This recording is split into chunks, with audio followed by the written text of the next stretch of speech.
எப்படி ஆரம்பிக்கிறதுன்னு தெரியல.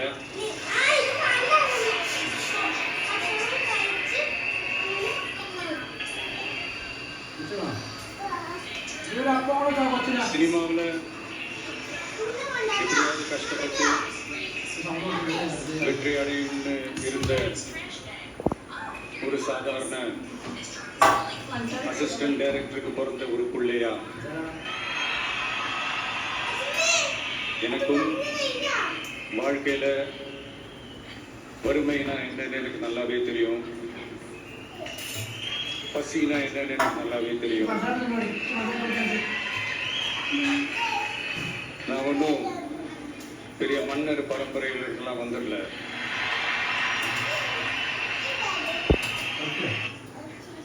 உங்களை மாதிரிதான், உங்கள ஒருத்த மாதிரிதான், உங்க குடும்பத்துல ஒருத்த மாதிரிதான், உங்க பிள்ளை மாதிரிதான், உங்க மகன் மாதிரிதான், உங்க அண்ணா மாதிரிதான், உங்க தம்பி மாதிரிதான்.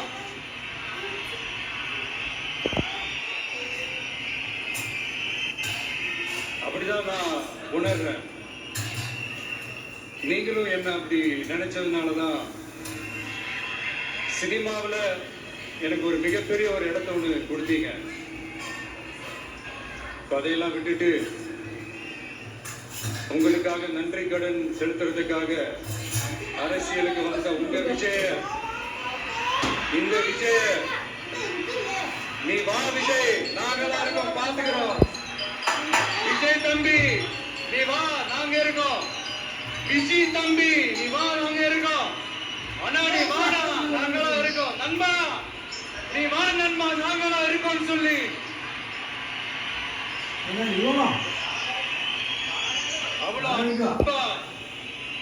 அவ்வளவு உறவா என்ன கேட்டுக்கீங்க. இந்த நேரத்தில் இதை நான் சொல்லணும்.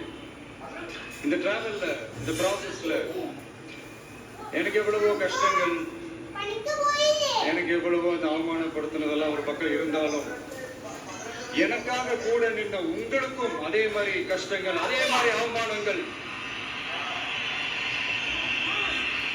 அதையெல்லாம் நீங்க பெருசா எடுத்துக்காம, அதையெல்லாம் நீங்க பொருட்டாக எடுத்துக்காம, என்னோட வலிகளை, என்னோட வேதனைகளை உங்களோட நினைச்சு என் கூடவே நின்று இன்னைக்கு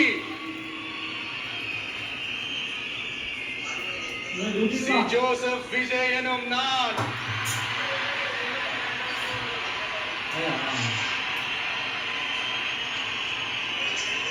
அத உண்மையாக்கி இருக்கிறீங்க. உண்மையிலே என்ன சொல்றதுன்னு எனக்கு தெரியல. என்னுடைய உறவுகளே, என்னுடைய சொந்தங்களே, நான் ஒன்னும் தேவ தூதர்லாம் கிடையாது. நானும் ஒரு இயல்பான ஒரு வாழ்க்கை வாழ்ற ஒரு சாதாரணமான மனுஷன் தான். நான் முன்னாடியே சொன்ன மாதிரி அது செய்வேன் இது செய்வேன்னு பொய்யான வாக்குறுதிகள்லாம் மற்றவங்களை நான் ஏமாத்த மாட்டேன். எது சாத்தியமோ அது மட்டும்தான் நான் செய்வேன். இம்மிடியட்டா உங்க மனசுல ஒரு கேள்வி ஒண்ணு வரலாம், அப்ப சாத்தியம் இல்லாத செய்ய மாட்டாங்களா, செய்ய முடியாதா அப்படின்ற ஒரு கேள்வி ஒண்ணு வரலாம். இத்தனை கோடி மக்கள் கூட இருக்கும் போது எது வந்தாலும் பாத்துக்கலாம், என்ன வந்தாலும் பாத்துக்கலாம் அப்படின்ற அந்த கான்பிடன்ஸ் என் மனசுல இருக்கு. இன்னொரு விஷயமும் நான் இங்க சொல்லணும். இன்னைக்கு நம்ம தமிழ்நாடு கவர்மெண்ட் இருக்கிற அந்த நிலைமையை பத்தி நான் உங்ககிட்ட நான் சொல்லணும். கிட்டத்தட்ட 10 லட்சம் கோடிக்கு மேல கடன் வாங்கி வச்சுட்டு போயிருக்கிற இன்னைக்கு அந்த தமிழ்நாடு அரசு இருக்கிறப்போ, கஜானாவை சுத்தமா தொடச்சி வலிச்சு வச்சுட்டு போயிருக்கிறப்போ, தூக்க முடியாத சுமையை ஏற்றி வச்சுட்டு போயிருக்கிறப்போ,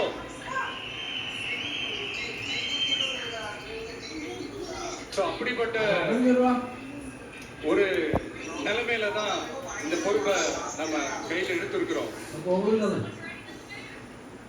உடனே நீங்க நினைக்கலாம், என்னடா இவர் ஏதோ பொறி வச்சு பேசுறாரு அப்படின்ட்டு. அப்படிலாம் உள்ள போய் பார்த்தா தான் தெரியும் எது எந்த நிலைமையில இருக்கு, என்ன இருக்கு என்ன இல்ல, எது எந்த நிலைமையில இருக்கு, எது எந்த நிலைமையில இல்ல. சோ அதையெல்லாம் பார்த்துட்டு உங்களுக்கு ஒரு வெள்ளை அறிக்கையா அது வெளியிடணும்னு நான் நினைக்கிறேன். ஒரு டிரான்ஸ்பரண்டான ஒரு கவர்மெண்டா, அதாவது இன்னைக்கு நம்ம தமிழ்நாடு கவர்மெண்ட் இந்த நிலைமையில தான் இருக்கு அப்படின்றத உங்ககிட்ட சொல்லிட்டு I just want to take it forward from there. அதுதான் முதல்ல செய்யணும்னு நினைக்கிறேன். தமிழ்நாடு பொறுத்த வரைக்கும் யாரையாவது போய் ஏதாவது சந்திக்கணும் அப்படின்னா இந்த மூஞ்ச மூடிக்கிட்டு போய் சந்திக்கிறதோ, என்ன இந்த மறைமுகமா உங்களுக்கு தெரியாம போய் சந்திக்கிறதோ அப்படிலாம் நான் செய்ய மாட்டேன். எதுவா இருந்தாலும் வெளிப்படையாக ஒளிவு மறைவு இல்லாம தான் நான் செய்வேன். இவ்வளவு பெரிய ஒரு பொறுப்பை என் கையில கொடுத்திருக்கிறீங்க. அதே நேரத்துல எனக்கு கொஞ்சம் அவகாசமும் நீங்க கொடுக்கணும்னு நான் ரிக்வெஸ்ட் பண்ணி கேட்கிறேன். நான் சொன்னதெல்லாம் படிப்படியா நிறைவேற்ற நான் ட்ரை பண்ணுவேன், நிறைவேற்றுவேன். அதே நேரத்துல எனக்கு கொஞ்சம் அவகாசம் கொடுத்தீங்கன்னா எனக்கு கொஞ்சம் உதவியாகவும் ஒத்துழைப்பாகவும் இருக்கும். இது உங்களுடைய ஆட்சி. பெண்கள் பாதுகாப்பு ரொம்ப ஸ்ட்ரிக்டா வச்சிருப்பேன். போதைப் பொருள் கலாச்சாரம் அதை கண்ட்ரோல் பண்றதுக்கு என்னென்ன ஸ்டெப்ஸ் எடுக்கணும், என்னென்ன முயற்சிகள் எடுக்கணும், இன்னிலிருந்து அதை நான் எடுப்பேன். நம்ம பசங்களை அதுல இருந்து காப்பாற்ற வேண்டியது நம்ம அரசுடைய பொறுப்பு. அடிப்படை சட்டம் ஒழுங்கு எல்லாருக்குமான பாதுகாப்பை நான் உறுதிப்படுத்துவேன். என்ன அவமானப்படுத்துறாங்க இருந்தாலும் என் மக்கள் தானே. நண்பர்களாக இருந்தாலும் எதிரிகளாக இருந்தாலும் 8 கோடி மக்களும் என் மக்கள் தானே.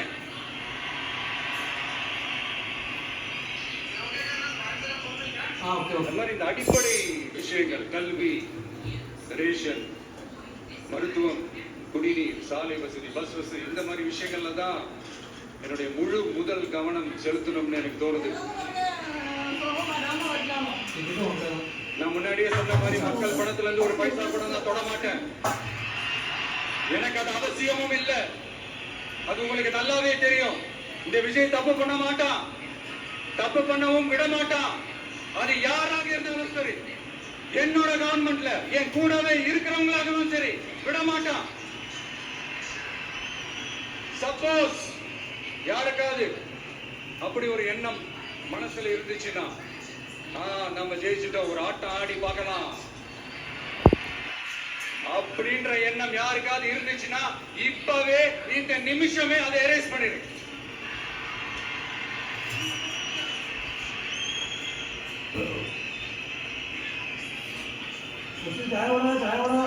இந்த ஒரே சென்டர் தான் என் தலைமையில் உண்டான சென்டர். இந்த பக்கம் ஒரு சென்டர், இந்த பக்கம் ஒரு பவர் சென்டர், அங்க ஒரு பவர் சென்டர், அதெல்லாம் கிடையவே கிடையாது. இப்பவே சொல்லியிருக்கேன். பெண்கள், இளைஞர்கள், விவசாயிகள், அரசு ஊழியர்கள், ஆசிரியர்கள், உழைக்கிற மக்கள், மீனவர்கள் எல்லாருமே நம்ம டிவிக்கு அரசுல நல்லா இருக்கும், நல்லா இருக்கும், நல்லா பிறப்புக்கும் எல்லா உயர்த்தும் அப்படின்றத நம்ம சமரசம் இல்லாத அடிப்படை கோட்பாடு. சிறுபான்மை சகோதரர்களே, உங்களுக்காக நம்ம டிவிக்கு அரசு கூடவே நிற்கும். உங்களுக்கு அதுல எந்த விதமான சந்தேகமும் வேண்டாம். இந்து, முஸ்லிம், கிறிஸ்தவர்களுக்கான முகம் தான் இந்த விஜயனுடைய முகம். அதுல 100% நீங்க இந்த விஜயை நம்பலாம்.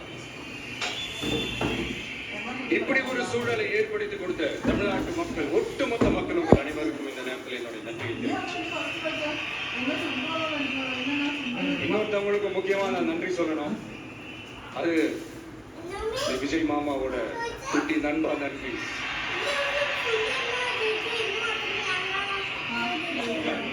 அவங்களால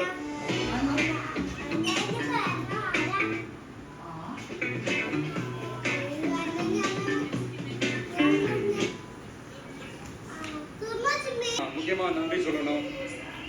உங்களை எப்படி நான் மறப்பேன்? நீங்க தான் என்னோட உயிராச்சு. தமிழக வெற்றி கழக தோழர்களே,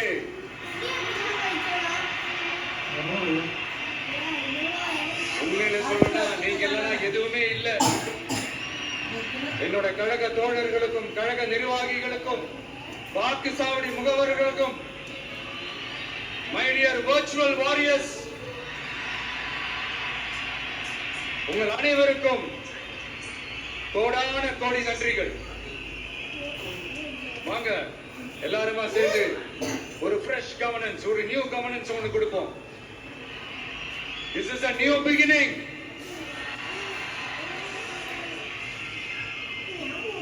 A new era of a real secular social justice starts now.